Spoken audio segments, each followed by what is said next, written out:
नमस्कार साथियों।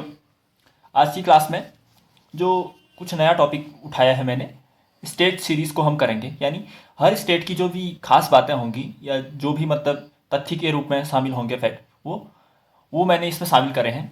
हम कभी भी मतलब दो दो स्टेट करके कुछ तो हमें इससे भी जानने को अवश्य मिलेगा। तो इसलिए मैंने आज वही तमिलनाडु और केरल के जो भी महत्वपूर्ण बातें हैं या कुछ जो लोकेशन हैं उनको आइडेंटिफाई करने का प्रयास किया है, और वही आज के नोट्स में शामिल भी है। ज़रूर आपको यह फ़ायदेमंद होगा, लगेगा ही मेरे ख्याल से। और सबसे पहले तो आप वीडियो को लाइक कर दीजिए, क्योंकि जब आप लाइक करेंगे तो इसकी रीच अन्य लोगों तक भी पहुंचेगी। मैं बहुत मेहनत से बनाता हूं वीडियो, तो इतना मैं आज आपसे भी मतलब अपेक्षा रख ही सकता हूं, ठीक है। तो देखिए, सबसे पहले हम लोग तमिलनाडु को कवर करते हैं। तमिलनाडु के बारे में जानते हैं तो सबसे पहले आप इसको मैप में देखिए कि कहाँ पर है। भारत का जो सबसे दक्षिणी भाग है ना, सबसे दक्षिणी भाग, उसमें एक साइड जो ईस्टर्न पूर्वी भाग है वहाँ तमिलनाडु है, और पश्चिमी भाग में केरल दिखता है, मिलता है ना। तो हमें एक बार उसकी लोकेशन देख ली। फिर जैसे तमिलनाडु के ऊपर में क्या है, यहाँ से कर्नाटका लगेगा, और उसके ऊपर में आंध्र प्रदेश है, कर्नाटका, फिर यहाँ पे आंध्र प्रदेश है, फिर नीचे में यहाँ तमिलनाडु, यहाँ केरल है। तो आप तमिलनाडु को मैप में तो ड्रॉ करिए। फिर हमने तमिलनाडु की जो पर्वत श्रेणियाँ थी, जैसे जावदी, सेवरोय, पंचमलाई, सिरुमलाई, अगस्त्यामलाई, ये सब करे थे ना हमने, वो भी किए थे।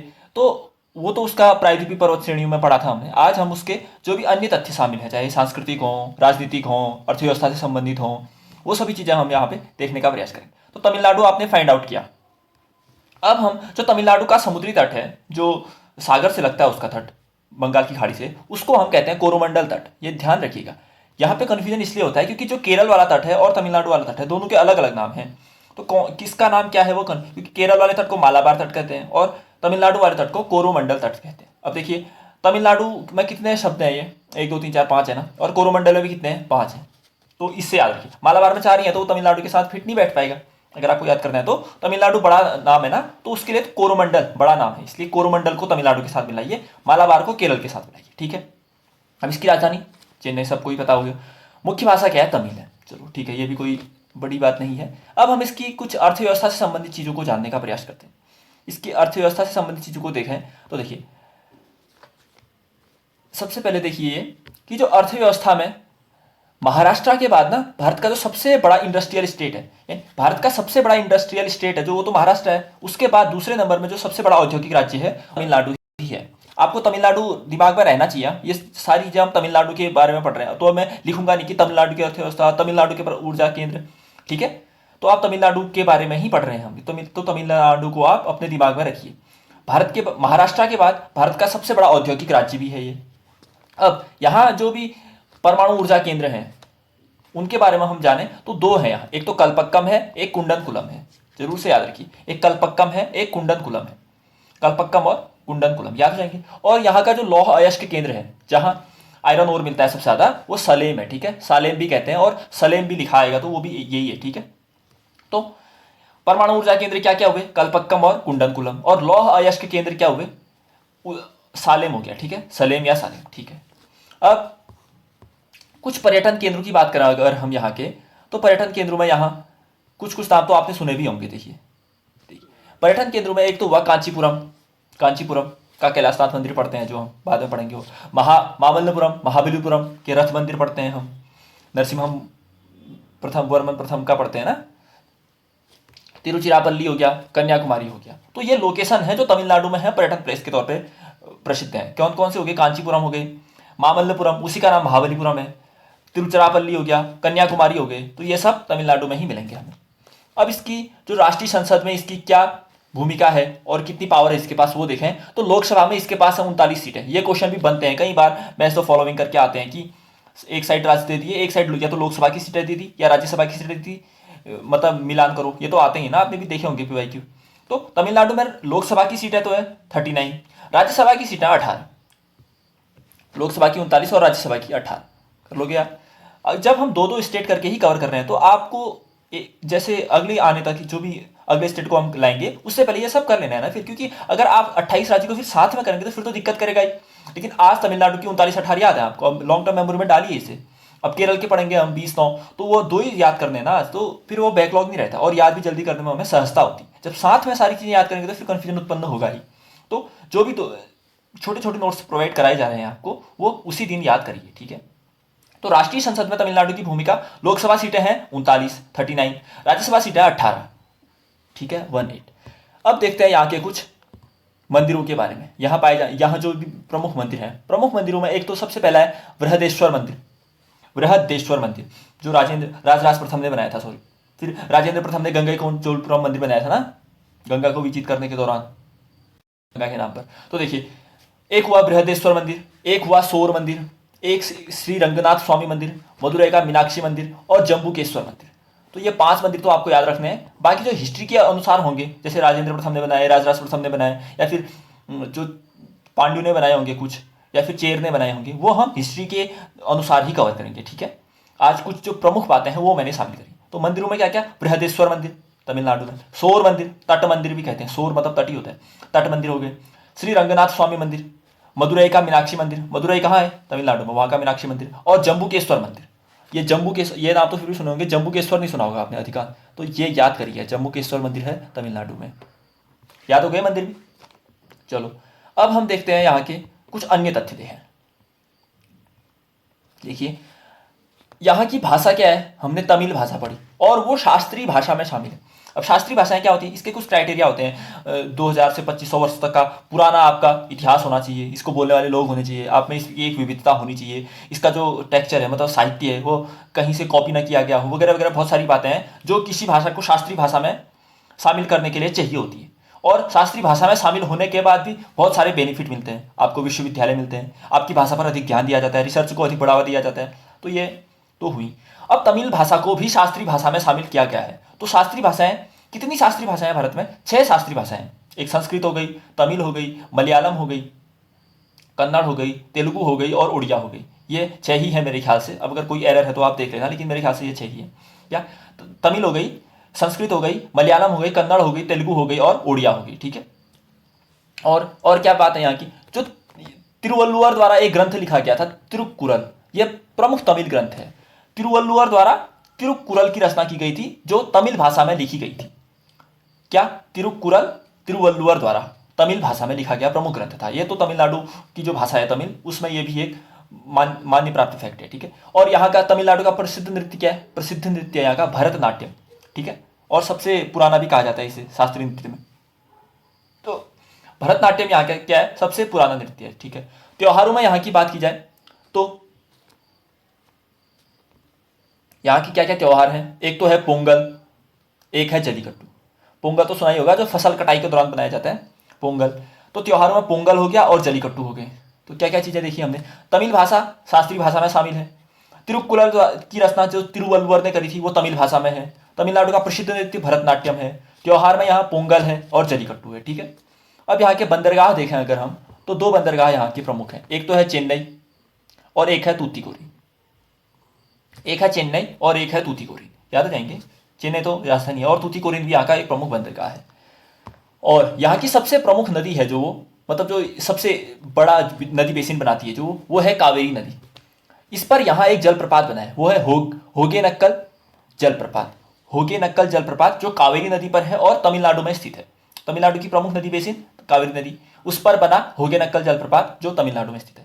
यहाँ कोडाई कनाल है, एक बार तो कोडाई कनाल को याद करिए आप। कोडाई कनाल कहाँ है, तमिलनाडु। वहीं पर एक डॉल्फिन नोज बनी है, डॉल्फिन नोज सुना होगा आपने, डॉल्फिन की नाक करके आता है, कहाँ है वो, तमिलनाडु में स्थित है। तो कोडाई कनाल तमिलनाडु में, वहाँ डॉल्फिन नोज है। यहाँ कुछ हिल स्टेशन है, जैसे उदग मंडलम, ऊटी का ही नाम है उदग मंडलम, ठीक है, आपने सुना होगा। मैं पहले ऊटी को हमेशा मतलब हिमाचल प्रदेश साइड को सोचता था जब तक मैंने पढ़ा नहीं था, ठीक है। तो ऊटी कहाँ है, तमिलनाडु में, ठीक है, उदग मंडलम, नीलगिरी की पहाड़ियों में। फिर यहाँ यारकोट भी है जो प्रमुख हिल स्टेशन है। तो यहाँ के 2 प्रमुख हिल स्टेशन भी हुए, उदग मंडलम ऊटी और यारकोट, ये तो यहाँ के प्रमुख हिल स्टेशन है। कोडाई कनाल तमिलनाडु में है, उस पर डॉल्फिन नोच है। कावेरी नदी तमिलनाडु की प्रमुख नदी बेसिन है और उस पर होगेनक्कल जलप्रपात है। और यहाँ के 2 बंदरगाह पढ़ लिए हमने, चेन्नई और तूतीकोरिन। तो इतनी सारी बातें हमने तमिलनाडु के बारे में पढ़ी। अब कुछ बातें हम केरल के बारे में भी देख लेते हैं।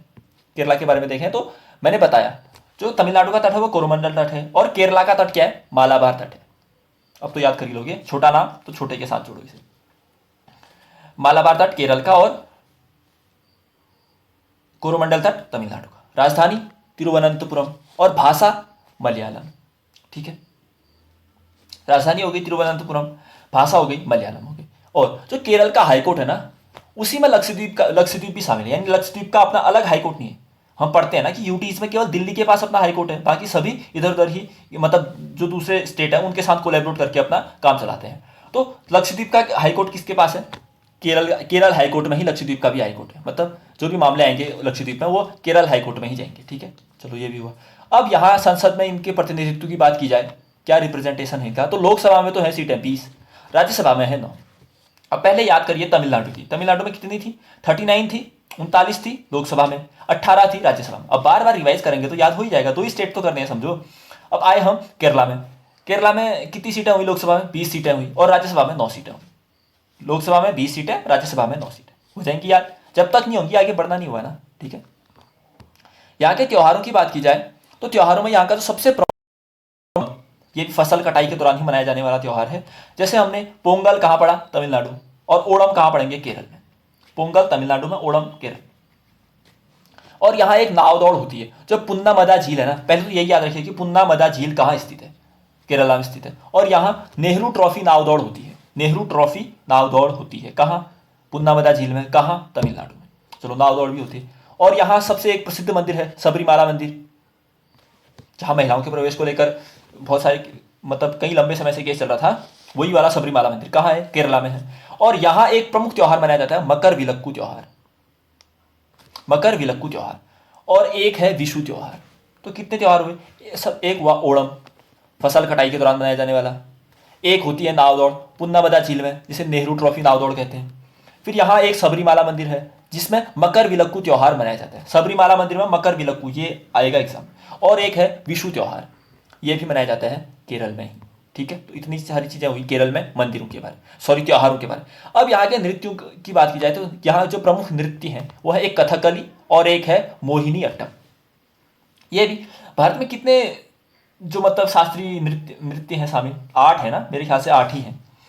भरतनाट्यम हो गया, 2 केरल के हो गए, कथकली मोहिनी अट्टम। फिर ओडिसी हो गया, फिर मणिपुरी हो गया, क्षत्रिय हो गया, और कथक हो गया उत्तर प्रदेश का, और एक ध्यान नहीं आ रहा है मुझे जो भी है। तो 8 हैं। ठीक है, वो जब हम करेंगे इन्हें भी। तो प्रमुख नृत्यों में हो गए कथकली और मोहिनी अट्टम। ये दोनों कहाँ हैं? केरल के हैं। कथकली मोहिनी अट्टम, कथकली मोहिनी अट्टम केरल के हैं। ठीक है, और पर्यटन स्थलों की बात की जाए यहाँ की, तो जो ये जरूर से याद रखना है आपकी, ये लोकेशन कभी पूछ देता है ना कि वायनाड कहाँ है या फिर कोवलम कहाँ है, जैसे अलेप्पी कहाँ है। वायनाड हो गया, वायनाड वन्यजीव अभ्यारण्य भी पढ़ते हैं हम केरल में।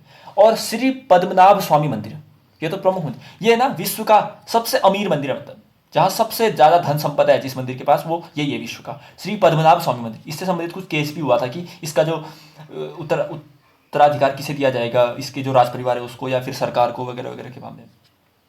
ठीक है, तो वायनाड हुआ और श्री पद्मनाभ स्वामी मंदिर हो गया। कोच्चि तो हम पढ़ेंगे। ठीक है, कोवलम और अलेप्पी, ये आपको जरूर याद रखने हैं, ये तो महत्वपूर्ण जो भी थे मैंने शामिल किए। वायनाड हो गया, श्री पद्मनाभ स्वामी मंदिर हो गया। पहले केरल तो याद रखिए ना दिमाग में, केरल, फिर याद करिए वायनाड को केरल में बिठाइए, श्री पद्मनाभ स्वामी मंदिर को केरल में डालिए, कोच्चि को तो पता ही होता है हमें, कोवलम को केरल में डालिए, और अलेप्पी को, अलेप्पी क्या पता है? जो वेनिस नहीं है, वेनिस, यूरोपियन वेनिस, उसी का जो तब मलयालम नाम है ना, वो अलेप्पी है, मतलब तो वेनिस को ही अलेप्पी कहते हैं यहाँ। मतलब तात्पर्य है कि वो जगह वेनिस जैसी है, इसलिए हमने उसको वेनिस का ही मलयालम नाम दे दिया, अलेप्पी। ठीक है, वायनाड हो गया, श्री पद्मनाभ स्वामी मंदिर हो गया, कोच्चि हो गया, कोवलम हो गया और अलेप्पी हो गया। ठीक है, अब केरल के कुछ मार्शल आर्ट हैं, एक ही है मतलब महत्वपूर्ण, वो है कलारियापट्टू, याद रखना। मार्शल आर्ट कलारियापट्टू कहाँ का मार्शल आर्ट है? केरल का। कलारियापट्टू केरल का मार्शल आर्ट। अब देखिए एक बार, अब सारी चीज़ें एक बार रिवाइज कर लेते हैं स्टार्टिंग से लेकर। हमने तमिलनाडु पढ़ा, कोरोमंडल तक पढ़ा, बड़ा नाम है तो बड़े के साथ कनेक्ट किया। राजधानी चेन्नई, प्रमुख भाषा तमिल। अर्थव्यवस्था क्या है? महाराष्ट्र के बाद भारत का सबसे बड़ा औद्योगिक राज्य है, सबसे बड़ा तो महाराष्ट्र है, उसके बाद सबसे बड़ा औद्योगिक राज्य है तमिलनाडु। कुछ परमाणु ऊर्जा केंद्र पड़े, कलपक्कम हो गया, कुंडनकुलम हो गया। लौह अयस्क के केंद्र पड़े, सलेम पड़ा जिसमें। पर्यटन केंद्र पड़े, कांचीपुरम या फिर मामल्लपुरम जिसे महाबलीपुरम कहते हैं। तिरुचिरापल्ली पड़ी और कन्याकुमारी पड़ी। राष्ट्रीय संसद में इसकी प्रतिनिधित्व को देखा, लोकसभा में 39 सीटें हैं, राज्यसभा में 18 सीटें हैं। प्रमुख मंदिरों की बात की हमने, जिसमें बृहदेश्वर मंदिर आया, सौर मंदिर आए, श्री रंगनाथ स्वामी मंदिर आया, मदुरै का मीनाक्षी मंदिर आया, जम्बूकेश्वर मंदिर आया। फिर हमने कहा तमिल भाषा जो शास्त्रीय भाषा में शामिल है, जिसमें शास्त्रीय भाषा में 6 भाषाएं शामिल हैं। फिर तिरुक्कुरल की देखी, जिसकी रचना तिरुवल्लुवर ने की थी और ये प्रमुख तमिल ग्रंथ था। फिर तमिलनाडु का जो नृत्य देखा, प्रसिद्ध भरतनाट्यम देखा। फिर हमने त्योहार में देखे, यहाँ पोंगल देखा और जलीकट्टू देखा। बंदरगाहों में देखी हमने चेन्नई देखा और एक तूतीकोरिन देखा। फिर हमने कहा कि तमिलनाडु का जो प्रमुख नदी बेसिन है वो कावेरी नदी से है, और उस पर एक होगेनकल जलप्रपात पढ़ा हमने। फिर कोडाई कनाल हमने तमिलनाडु में पढ़ा, और उस पर एक डॉल्फिन नोज पढ़ा। फिर यहाँ कुछ हिल स्टेशन पढ़े, जैसे यारकॉट पढ़ा, उदगमंडलम पढ़ा, ऊटी कहते हैं जिसे, ठीक है।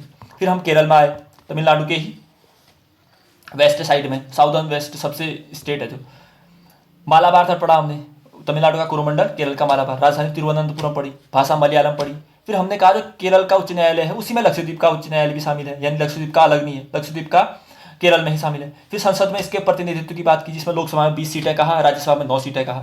त्योहारों में हमने 4 पढ़े, ओणम पढ़ा, नाव दौड़ पढ़ी जो कि पुन्नामदा झील में होती है, जिसे नेहरू ट्रॉफी नाव दौड़ कहते हैं। फिर हमने सबरीमाला मंदिर पढ़ा कि केरल में है, जिसमें मकर विलक्कू त्यौहार मनाया जाता है। फिर हमने विशु त्यौहार पढ़ा। फिर प्रमुख नृत्यों में हमने कथकली पढ़ा, मोहिनी अट्टम पढ़ा। फिर हमने कहा कि जो भारत के शास्त्रीय नृत्य हैं वो 8 इसमें शामिल हैं।